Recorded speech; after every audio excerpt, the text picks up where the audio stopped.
자영업시장이 경쟁률도 심해지고 부익부빈익빈이 이미 일어나고 있죠. 앞으로는 공부하는 사장님들만 살아남게 될 겁니다. 저희는 어떤 식으로 이제 정산을 했었냐면, 이거 식자재도 하나하나 다 일자별로 어디에서 뭘 주문했는지 8,700만 원이라는 매출이 나왔고요. 15% 1,300만 원이 남았었다. 이런 식으로 안 남았으면 왜 안 남았고 더 남았으면 왜 남았는지를 알 수가 있고, 제대로 된 데이터, 숫자를 토대로 해야지만 사업을 이어나갈 수가 있는데, 그냥 통장에 남아있는 돈이 다 내 돈이라고 생각하고 착각을 하기 시작하면 이게 주먹궁부시계 장사밖에 안 된다는 거예요. 안녕하세요. 막부장입니다. 저번 시간에 우리 매장에 좀 적신호가 떴다, 매출이 내려간다거나 했을 때 제가 설문조사, 그리고 노출수, 클릭수, 유입수, 그 데이터들로 왜 그런 문제가 생기고 그 문제에 대해서 원인을 정확하게 규정을 해야지 배가 산으로 가지 않고 감정적으로 치우치지 않고 이렇게 장사나 사업을 운영할 수 있다라고 말씀을 드렸습니다. 그러면 오늘은 저번 시간에 이어서 정산표에 대해서 설명을 한번 드리려고 합니다. 장사나 사업을 하면서 계속해서 발전이 되려면 저는 무조건 내 자신을 알아야 되고 메타인지가 돼야 된다고 생각을 하는데, 이 정산표야말로 장사에 있어서 한 달 한 달 내 매장의 정확한 성적을 알 수 있는 성적표라고 생각을 하는데, 안타깝게도 대부분의 사장님들이 그거에 대해서 굉장히 약하신 분들이 많은 것 같아요. 저는 항상 좀 불안한 것 중에 하나가, 더 이상 나에게는 상사가 없다는 점이 저는 무섭고 불안하게 됐어요. 왜냐하면 내가 어느 회사에 속해서 직원으로 있으면 상사가 뭐 혼내기도 하고 방향을 바로 잡기도 하고 그렇게 해서 배우면서 할 텐데, 사장은 내가 나서지 않으면 어디서 배울 데가 없다라는 거예요. 그래서 정말 유튜브 영상도 하나하나 다 찾아보고 어떻게든 시도하고 했는데, 그 중에서 가장 중요한 게 이 정산표라고 생각을 해요. 정산에서 중요한 것들이 뭐 여러 가지가 있겠지만, 결국에 뭐 인건비, 식자재, 월세, 공과금, 마케팅 비용, 세금, 이런 식으로 있을 겁니다. 이거를 한 달 한 달 정확하게 작성을 해야지만 내가 지금 한 달 동안 인건비나 식자재나 그런 거에 내가 생각한 대로 돌아가고 있는지, 그리고 내 마진율은 적정하게 나오고 있는지, 앞으로 미래가 그려지고. 근데 대부분의 사장님들이 한 달에 어느 정도 남으세요 하면 한 10에서 15% 정도 남습니다. 저번 달에는 얼마 정도 남으셨어요 하면 저희는 한 6, 700만 원 정도 남았습니다. 그럼 식자재는 몇 퍼센트 정도 나오세요 하면 저희가 매달 계산하진 않아서 잘 모릅니다. 인건비도 대략적으로 그때서야 계산을 하기 시작한다니까요. 근데 이번 달에 쓴 식자재비를 모르고 인건비를 모르는데 이번 달에 얼마 남았는지 어떻게 할까요? 알 방법이 없어요. 사실 진짜 많은 사장님들이 매출이 많이 나오는데 실제로 이거 정산을 딱 해보면 남는 게 없으신 분들이 너무 많아요. 이거를 꼼꼼하게 해야지만 내가 식자재를 많이 쓰고 있구나, 적게 쓰고 있구나, 앞서서 설문조사 얘기했던 것과 같이 내가 뭐가 잘못됐는지를 알아야지 명확한 해결책이 나옵니다. 이 기본적인 것들이 안 돼 있는 상태에서 뭘 자꾸 쌓는다고 해서 나아지지 않는다는 거죠. 그래서 저희는 어떤 식으로 이제 정산을 했었냐면, 이렇게 일자별로 카드 매출, 현금 매출, 지역 페이 매출, 현금 계좌이체 매출, 이렇게 해서 이제 합계가 나오고, 페이블 수, 그 다음에 할인 금액, 할인 이벤트를 했었거든요. 그 다음에 객단가가 달마다 얼마가 나오고, 그리고 네이버 리뷰, 영수증 리뷰를 얼마나 모았고, 설문조사, 아까 말씀드린 그 설문조사 수를 몇 개나 모았는지, 이렇게 해서 그 달의 평균 객단가가 이렇게 나오고요. 그리고 평일 평균, 주말 평균은 매출이 어느 정도 나왔는지. 그래서 이게 지금 10월달 울산점의 정산표인데 월 매출이 7,100만 원 정도 나왔고, 인건비가 이렇게 또 요약이 돼서 나오죠. 인건비 25%, 식자재 주류 합쳐서 39%, 고정비 3.5, 공과금 4.3, 유동비 4%, 본사 마케팅 0.28, 자체 마케팅 0.7, 세금을 7% 잡았는데 저희는 세금을 항상 미리 7% 고정으로 빼놨기 때문에 이런 식이 나왔고요. 여기 밑에 보시면 일결산 상세에 보시면 이렇게 직원분들의 월급을 또 하루하루 일할 계산을 해서 밑에 보면 4대 보험까지 계산식으로 이렇게 자동으로 계산이 되게끔 해서 이날의 합계 매출 대비 퍼센테이지가 이렇게 나와서 저희가 목표한 인건비는 25%였습니다. 달에. 그러면 게임처럼 하루하루 25% 안으로 맞추기 위해서 이거를 하루하루 계산을 해보는 거예요. 그래서 이제 끝에 가보면 이렇게 평균치가 또 나오게 되는 거고요. 인건비와 마찬가지로 이거 식자재도 저희가 정말 뭐 여러 군데에서 주문을 했었는데 하나하나 다 일자별로 어디에서 뭘 주문했는지 이런 거를 정리를 해서 그 달에 시킨 합계를 매출 퍼센테이지별로 이것도 게임처럼 맞추기 위해, 식자재는 또 한꺼번에 많이 시키는 달이 많기 때문에 이거는 월 말에 가서 저희가 38% 목표로 38%를 맞추기 위해서 노력을 많이 했었습니다. 주류도 마찬가지고요. 뭐 고정비에는 월세, 뭐 통신요금, 회계사무소, 한국캐피탈이거나 아마 초음파 세척기였고요. 부가세 미리 빼놓은 거, 국세, 지방세, CCTV, 그 다음에 공과금에는 전기, 수도, 가스. 그 다음에 유동비에는 뭐 여러가지 비품들 이렇게 돼 있고, 마케팅은 여러가지 마케팅을 진행한 것들, 그리고 할인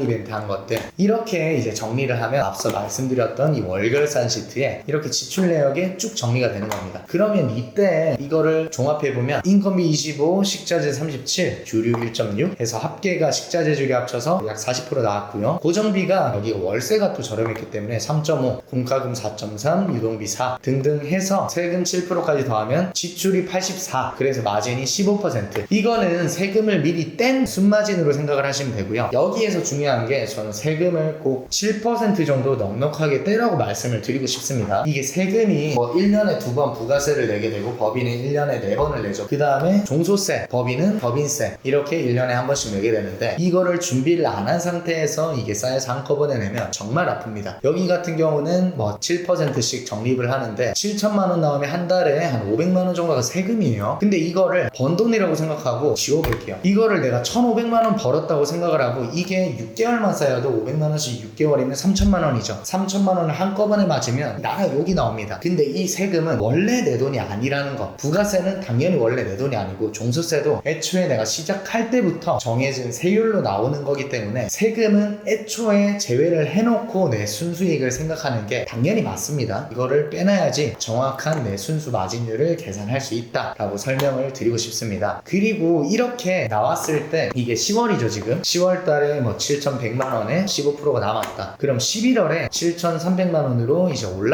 올라갔으면 인건비가 3% 줄고 식자재가 2% 늘었죠. 고정비도 내려갔고, 공과금도 내려갔고, 유동비는 갔고, 본사 마케팅, 자체 마케팅비를 조금 더 썼네요. 그리고 세금이 7% 보정이고, 그래 16%, 1200 마진이 늘었죠. 10월 달에는 매출 7,100에 15% 1,000만 원이었는데 11월 달에는 7,300에 17% 가까이 나왔기 때문에 1,240만 원 정도 남았구나. 12월 달에 연말이라서 매출이 좀 더 잘 나왔죠. 8,700만 원이라는 매출이 나왔고요. 인건비나 식자재가 줄었고, 고정비, 공과금이 또 확 줄게 나왔어서 15% 1,300만 원이 남았었다. 이런 식으로 안 남았으면 왜 안 남았고, 더 남았으면 왜 남았는지를 알 수가 있고, 여기에서 또 저희가 11월 달부터는 이렇게 점심 객수, 저녁 객수를 또 나눠서 설정을 했습니다. 왜냐하면 이때부터 점심 장사를 시작을 했었기 때문에. 지금 보시면 여기 객단가가 10월 달에는 17만 원인데 11월 달에는 객단가가 27만 원으로 10만 원이 올라갔어요. 12월 달에도 객단가가 20만 원으로 조금 내리긴 했는데 10월 달보다는 굉장히 오른 거를 볼 수가 있죠. 이게 뭐 연말이고 뭐 특정한 이벤트 때문에 이렇게 올린 건데, 만약에 뭐 세트 구성이나 뭔가 이벤트를 해서 고단가의 메뉴를 팔기 위한 노력들을 했는데 이렇게 객단가가 내가 생각한 대로 올랐는지 확인을 해봐야 된단 말이죠. 객단가에 대해서도 다음에 한번 자세히 다뤄보도록 할 거고요. 그리고 점심을 시작을 했는데 점심 저녁 어떻게 지금 유입이 일어나고 있는지. 사실 해우 매장은 참 매력적이었던 게, 여기 보시면 400만 원치를 팔았는데 점심에 9팀, 저녁에 11팀밖에 안 왔어요. 왜냐면 객단가가 21만 원, 굉장히 고단가의 매장이었기 때문에 또 이것도 가능했기도 한데, 이런 식으로 어쨌거나 정산을 해야지만 우리가 뭐가 잘 됐고 뭐가 잘못됐는지 분석을 할 수가 있다. 근데 이걸 안 하면 어떻게 되겠어요? 단순히 세금 면에서만 봐도 내가 세금까지 내 마진이라고 생각하고 있다가 어디에 투자를 했는데 세금 맞아가지고 세금 내려고 대출하는 경우들도 생기고, 그 다음에 식자재도 날이 갈수록 식자재가 오르는데 2, 3년 전에 한 원가율 계산한 걸로 그거를 아직까지 그 원가인 줄 알고 생각하고 있으면 당연히 수익률이, 내가 생각한 수익률이 나지 않음에도 불구하고 그냥 통장에 남아있는 돈이 다 내 돈이라고 생각하고 착각을 하기 시작하면 이게 주먹궁구 시계 장사밖에 안 된다는 거예요. 내가 마케팅비를 얼마나 써야 되고, 마케팅비를 이걸 써서 효율이 나오는지를 체크를 하려면 앞서 말씀드린 설문조사도 해야 되고 정산을 진행해야지만, 제대로 된 데이터, 감이 아니라 이 데이터 숫자를 토대로 해야지만 사업을 이어나갈 수가 있는데, 그게 안 되는 경우가 정말 많다. 그래서 저는 저희 마코장 구독자분들은 그냥 주먹궁구식으로 장사를 하는 게 아니라 제가 제공해드리는 툴을 하나하나 적용을 시키면서 정말 발전하는 스마트한 사장님들이 되셨으면 좋겠다는 생각이 듭니다. 이렇게 하나하나 분석을 하면서 발전해 나가면 3개월, 6개월이 지나면 생각을 해보세요. 달라지지 않겠습니까? 왜냐하면 이렇게 하면 뭐가 잘못됐는지가 명확하게 드러나거든요. 명확하게 드러나는데, 그러면 명확하게 드러난 그 문제점을 개선하려는 노력들만 하면 발전이 될 수밖에 없지 않겠냐는 거예요. 그래서 그 부분에 대해서 정말 열심히 해보셨으면 좋겠고, 앞으로 그게 잘 안 되시는 분들을 위해서 좀 더 자세하고 딥하게 설명하는 외식업 공부방을 이제 운영을 하려고 하니까, 조금 더 정보가 필요하신 분들은 지금 아래 링크로 들어오셔서 오셔서 좀 더 자세한 설명 보시고 뭐 괜찮으신 것 같다 싶으면 저랑 함께 공부를 시작해 나가면 정말 좋다고 생각을 합니다. 자영업 시장이 경쟁률도 심해지고 부익부빈익빈이 이미 일어나고 있죠. 경기가 정말 좋지 않은데 앞으로는 공부하는 사장님들만 살아남게 될 겁니다. 그래서 꼭 공부를 하시면서 이렇게 발전해 나가는 사장님들이 되셨으면 좋겠다는 생각이 들고요. 저는 다음번에 또 이제 이 설문조사랑 정산표로 어떤 데이터를 뽑아 나갈 수 있는지 말씀드리도록 하겠습니다. 세 번째 강의 때 뵙겠습니다. 감사합니다.